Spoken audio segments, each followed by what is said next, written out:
নমস্কার বন্ধুরা, হাওয়া বার্তা চ্যানেলে আপনাদের প্রত্যেককে স্বাগত। এই মুহূর্তের কি আপডেট রয়েছে যে বঙ্গোপসাগরের দিকে যে সিস্টেমটি আসছে তা থেকে ঘূর্ণিঝড়ের কোনো সম্ভাবনা রয়েছে কিনা। তবে একটি ঘূর্ণিঝড় তৈরির সম্ভাবনা রয়েছে, সেটা আরব সাগরের দিকে। পশ্চিমবঙ্গে দক্ষিণবঙ্গে প্রচণ্ড বৃষ্টিপাতের সম্ভাবনা তৈরি হচ্ছে, কারণ ঘূর্ণিঝড় না হলেও গভীর নিম্নচাপ আসতে চলেছে। এবং এই মুহূর্তে স্যাটেলাইট চিত্র থেকে যেটা দেখা যাচ্ছে তাতে বেশ মেঘলা আকাশ দেখতে পাওয়া যাচ্ছে উড়িষ্যার দিকে। পশ্চিমবঙ্গের দিকে এটুকু আমরা দেখতে পাচ্ছি, বিশেষ করে মেদিনীপুর, ঝাড়গ্রাম এদিকে মেঘলা মেঘলা আকাশ রয়েছে। বিক্ষিপ্ত বৃষ্টিপাত, বজ্রবিদ্যুৎ সব বৃষ্টিপাতের সম্ভাবনা তৈরি হতে পারে, এমন একটা পূর্বাভাস বা সম্ভাবনা রয়েছে। অন্যদিকে অন্যান্য যে সমস্ত জায়গাগুলো রয়েছে তার মধ্যে আমরা এটা লক্ষ্য করতে পারছি, উত্তরবঙ্গের ক্ষেত্রে বিরাট মেঘলা আকাশ দেখতে পাওয়া যাচ্ছে না এই মুহূর্তে স্যাটেলাইট চিত্র যেটা দেখাচ্ছে। আর বাংলাদেশের ময়মনসিংহ, সিলেট এছাড়া আসামের দিকে মেঘলা আকাশ দেখতে পাওয়া যাচ্ছে। বিশেষ করে বঙ্গোপসাগরের দিকে কিন্তু ক্রমে ক্রমে পরিস্থিতি আরও জটিল আকার ধারণ করছে, কারণ এই বঙ্গোপসাগরই একটি নিম্নচাপ থেকে অতি গভীর নিম্নচাপ তৈরি হবে, তা থেকে ঘূর্ণিঝড়ের একটা সম্ভাবনা রয়েছে। তবে ঘূর্ণিঝড় যে হবেই তেমনটা কিন্তু এখনই বলা সম্ভব নয়। প্রথমেই আমরা বৃষ্টি মোডে চলে আসব এবং আজকে রাতের দিকে কোথাও কোথাও বৃষ্টি হবে কি না, কী দরতে পাওয়া যাচ্ছে সেটা একবার আপনাদের সঙ্গে শেয়ার করব। প্রথমেই যে আপডেট আমরা দেখতে পাচ্ছি তাতে পশ্চিমবঙ্গের দক্ষিণবঙ্গে প্রত্যেকটা জেলার দিকে যে আলিপুর আবহাওয়া দপ্তরের পূর্বাভাসটা রয়েছে সেখানে বলা হয়েছে যে বিক্ষিপ্ত বজ্রবিদ্যুৎ সহ বৃষ্টি প্রত্যেকটা জেলার দিকেই চলবে। সেই রকম সম্ভাবনা রয়েছে, একেবারে আজকে রয়েছে, আগামীকাল 17 তারিখে রয়েছে, একেবারে 20 তারিখ পর্যন্ত পশ্চিমবঙ্গের দক্ষিণবঙ্গে বিক্ষিপ্ত বৃষ্টিটা থাকবে, অর্থাৎ বজ্র বিদ্যুৎ সহ বৃষ্টি। তার জন্য যেটা বলা হয়েছে, বিশেষ করে আগামীকাল থেকে তাপমাত্রা একটু কমবে। তবে যেটা আমরা দেখতে পাচ্ছি 18 তারিখে বৃষ্টির সম্ভাবনা সব থেকে বেশি রয়েছে, অর্থাৎ রবিবারে ঝড় বৃষ্টির সম্ভাবনা পশ্চিমবঙ্গে দক্ষিণবঙ্গে বেশ কিছুটা বেশি রয়েছে। কলকাতা, হাওড়া, হুগলি থেকে শুরু করে প্রত্যেকটা জায়গাতেই বেশ কিছু জায়গায় 40 থেকে 60 কিলোমিটার গতিবেগে দমকা ঝড়ের সঙ্গে বজ্রবিদ্যুৎ সহ কালবৈশাখীর ঝড় বৃষ্টি হবে। অর্থাৎ অন্যান্য দিনগুলোতে যেমন সম্ভাবনা রয়েছে সেখানে দু এক জায়গা হতে পারে, কিন্তু রবিবার 18 মে তারিখে পশ্চিমবঙ্গের দক্ষিণবঙ্গের একরকম প্রত্যেকটা জেলার অনেক জায়গাতেই ঝড় বৃষ্টি হবে। ঝাড়খণ্ডের ক্ষেত্রেও দেখা যাচ্ছে ধানবাদ, দুমকা, দেওঘর, জামশেদপুর এদিকে ঝড় বৃষ্টি হবে। আর এদিকে বর্ধমান, নদিয়া, বীরভূম, মুর্শিদাবাদ এই জেলাগুলোর দিকে সম্ভাবনা বেশি করে লক্ষ্য করতে পারা যাচ্ছে। এবং উত্তরবঙ্গের ব্যাপারে আসছি, কারণ উত্তরবঙ্গে তো প্রচণ্ড বৃষ্টিপাতের পূর্বাভাস রয়েছে। আর বাংলাদেশের ক্ষেত্রেও দেখা যাচ্ছে যে সারা বাংলাদেশ, বিশেষ করে মধ্যাঞ্চলগুলো যেমন ঢাকা, সঙ্গে রয়েছে রাজশাহী, পাবনা, ময়মনসিংহ, সিলেট এদিকেও বজ্রবিদ্যুৎ সহ কালবৈশাখী ঝড় বৃষ্টি চলবে। তাই এখনও পর্যন্ত এটুকু তথ্য রয়েছে যে 18 তারিখের দিকে ঝড় বৃষ্টি বেশি হবে পশ্চিমবঙ্গের দক্ষিণবঙ্গের জেলায়, অর্থাৎ কলকাতা, হাওড়া, হুগলি, 24 পরগনা, মেদিনীপুর, ঝাড়গ্রাম, বাঁকুড়া, পুরুলিয়া, পূর্ব বর্ধমান, পশ্চিম বর্ধমান, নদিয়া, বীরভূম, মুর্শিদাবাদ এরকম পরিস্থিতি 18 তারিখে বেশি।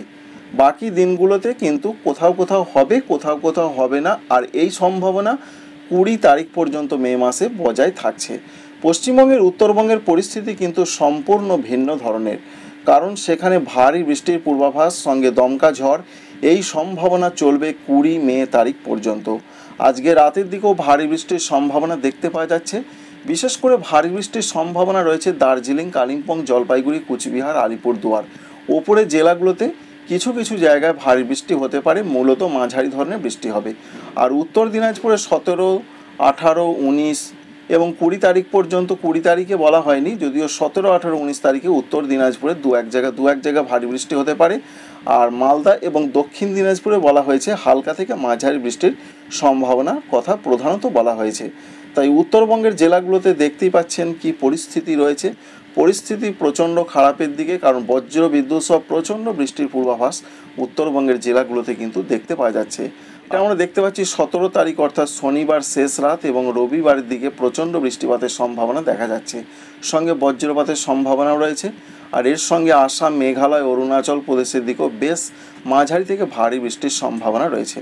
আর ত্রিপুরার ক্ষেত্রে বলা হয়েছে নতুন আপডেটে যে 17 এবং 18 তারিখে দু এক জায়গা ভারী বৃষ্টি হতে পারে, আবার 19-20 তারিখে বৃষ্টিটা কমতে পারে। অর্থাৎ ত্রিপুরার ক্ষেত্রে নতুন আপডেটে বলা হয়েছে যে 17-18 তারিখে বৃষ্টি বাড়বে। আর বাংলাদেশের ক্ষেত্রেও প্রচণ্ড ঝড় বৃষ্টির পূর্বাভাস দেখা যাচ্ছে। সেই সম্ভাবনা রয়েছে বিশেষ করে 17 তারিখ শেষ রাত এবং 18 তারিখের দিকে রংপুর, ময়মনসিংহ, সিলেট এই 3টে বিভাগে প্রচণ্ড ঝড় বৃষ্টির একটা সম্ভাবনা আমরা স্যাটেলাইট চিত্র থেকে লক্ষ্য করতে পারছি।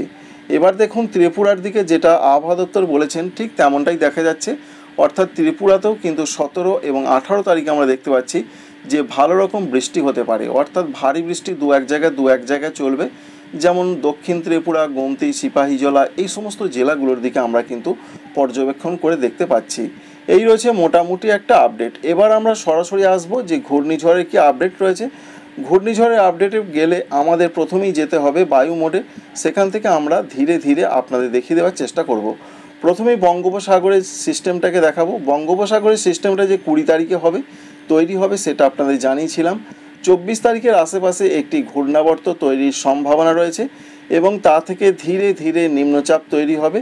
যা পরিস্থিতি আমরা লক্ষ্য করতে পারছি তাতে 26 তারিখের দিকের যা সম্ভাবনা একটি নিম্নচাপ তৈরি হয়ে যাচ্ছে এবং নিম্নচাপ আস্তে আস্তে আরও গভীর নিম্নচাপে রূপান্তরিত হবে। তাই এই যে নিম্নচাপ, এই নিম্নচাপটা ঘূর্ণিঝড় হবে কিনা সেটাই রয়েছে সবথেকে বড় প্রশ্ন। আমরা চলে যাচ্ছি 27 তারিখের দিকে। 27 তারিখে আমরা দেখার চেষ্টা করব যে এর কি পরিস্থিতি রয়েছে। 27 তারিখে এর হাওয়ার গতিবেগ রয়েছে 49 কিলোমিটার পার আওয়ার, অর্থাৎ এটাকে ঘূর্ণিঝড় বলা যায় না, কিন্তু গভীর নিম্নচাপ তৈরি হয়ে যাচ্ছে 27 মে তারিখের দিকে।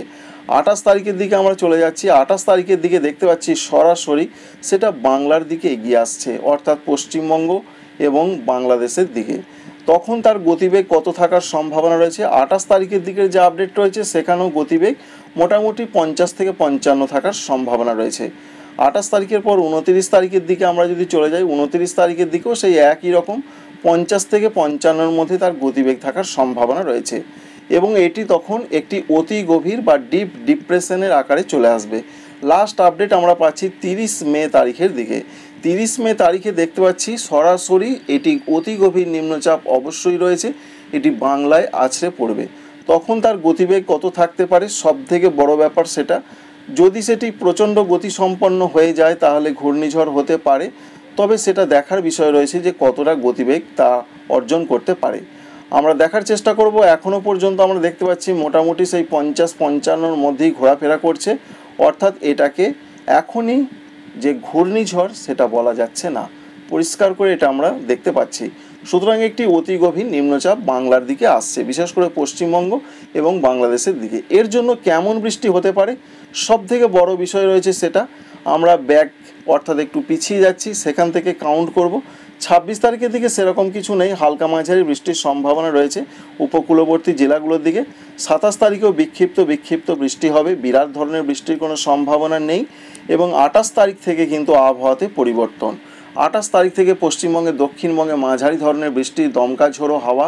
শুধু পশ্চিমবঙ্গ, উড়িষ্যা নয়, এর সঙ্গে ঝাড়খণ্ড হালকা দু এক জায়গা মাঝারি বৃষ্টি হতে পারে। এছাড়া বাংলাদেশেও সম্ভাবনা প্রচণ্ড রয়েছে। খুলনা, বরিশাল, চট্টগ্রাম বিভাগে দমকা ঝড়, সঙ্গে পশ্চিমবঙ্গে 24 পরগনা, মেদিনীপুরে দমকা ঝড় এবং মাঝারি থেকে দু এক জায়গা ভারী বৃষ্টি। সেটা 28 তারিখের দিকে আরও বাড়বে। 27 তারিখ থেকে শুরু হচ্ছে। 28 তারিখে আমরা রাতের দিকে যদি দেখি, রাতের দিকে উপকূলবর্তী জায়গাগুলোতে একটু ভারী বৃষ্টির সম্ভাবনা দেখতে পাচ্ছি এবং এটি যে একটি অতি গভীর নিম্নচাপ এ বিষয়ে কোনো সন্দেহ নেই, এখনও পর্যন্ত সিস্টেম এটা দেখাচ্ছে। সবথেকে বড় বিষয় 29 তারিখে সারা দক্ষিণবঙ্গ জুড়ে কিন্তু বৃষ্টির দুর্যোগ চলবে, সঙ্গে দমকা ঝড়। দেখতেই পাচ্ছেন প্রত্যেকটা জেলার দিকে বৃষ্টি হবে। বেশি বৃষ্টির সম্ভাবনা রয়েছে দীঘা, মন্দারমণি, সুন্দরবন, ফ্রেজারগঞ্জ, হলদিবাড়ি উপকূলবর্তী জায়গাগুলোর দিকে সব থেকে বেশি বৃষ্টিপাতের সম্ভাবনা রয়েছে। আর বাংলাদেশের ক্ষেত্রেও খুলনা, বরিশাল, চট্টগ্রাম, এছাড়া রয়েছে মহেশখালী, এই সমস্ত জায়গায়। ভারতবর্ষের ত্রিপুরা, মিজোরামেও বেশ প্রভাব পড়বে, এখানেও মাঝারি ধরনের বজ্রবিদ্যুৎ সহ ঝোড়ো হাওয়ার সঙ্গে বৃষ্টির সম্ভাবনা রয়েছে। সুতরাং 29 তারিখে প্রচণ্ড একটা দুর্যোগের সম্ভাবনা। 30 তারিখে আরও দুর্যোগটা বাড়বে। সারা পশ্চিমবঙ্গ জুড়ে বৃষ্টি হবে, সারা বাংলাদেশ জুড়ে বৃষ্টি হবে, সারা ত্রিপুরা, মণিপুর, মিজোরাম, নাগাল্যান্ড, আসাম, মেঘালয়, অরুণাচল প্রদেশ জুড়ে বৃষ্টি হবে। অর্থাৎ এখান থেকে এটা আমরা বুঝতে পারছি যে অতি গভীর নিম্নচাপের শক্তি প্রচণ্ড হবে এবং এটা বৃষ্টি প্রচণ্ড দেবে। তবে ঝাড়খণ্ডের দিকে বৃষ্টি কিছুটা হবে, হালকা থেকে মাঝারি ধরনের। পশ্চিমবঙ্গের উত্তরবঙ্গে বেশি বৃষ্টি হবে কুচবিহার, আলিপুরদুয়ার জেলার দিকে এবং মালদা, দক্ষিণ দিনাজপুর এই জেলাগুলোর দিকে।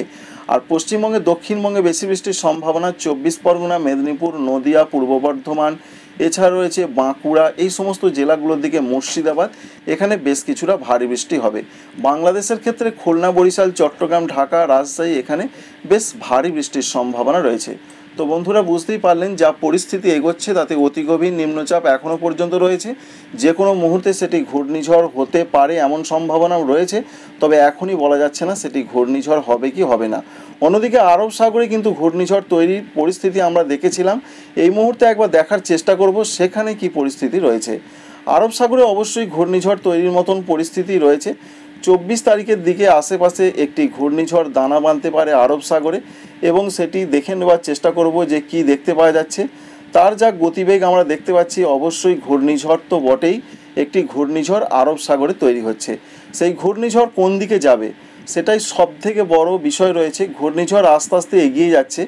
আমরা যেটা লক্ষ্য করতে পারছি, ওমানের দিকে ঘূর্ণিঝড়টা চলে যাওয়ার সম্ভাবনা রয়েছে। অর্থাৎ ভারতবর্ষের পশ্চিম উপকূল যেমন গুজরাট সংলগ্ন রাজস্থান, এখানে ঝড় বৃষ্টিটা অনেকটা কম হতে পারে যদি ওমানের দিকে চলে যায়। কারণ লক্ষ্যই করতে পারলেন যে উপকূলের দিকে সেটি থাকলেও আস্তে আস্তে, ভারতীয় উপকূলে থাকলেও সেটা আস্তে আস্তে এইভাবে এগিয়ে চলে যাচ্ছে ওমানের দিকে। তো বন্ধুরা বুঝতেই পারলেন যে প্রথম একটি ঘূর্ণিঝড় তৈরি হচ্ছে এই মরশুমে, সেটি আরব সাগরে, যার নাম হবে শক্তি এবং এই নামকরণ করেছে শ্রীলঙ্কা। আর যদি বঙ্গোপসাগরে এই নিম্নচাপ থেকে ঘূর্ণিঝড় তৈরি হয় তার নাম হবে মন্থা, এই নাম দিয়েছে থাইল্যান্ড। আশা করছি এই ইনফরমেশন অবশ্যই আপনাদের কাজে লাগবে। লাইক করবেন, সাবস্ক্রাইব করতে ভুলবেন না। Thanks for watching.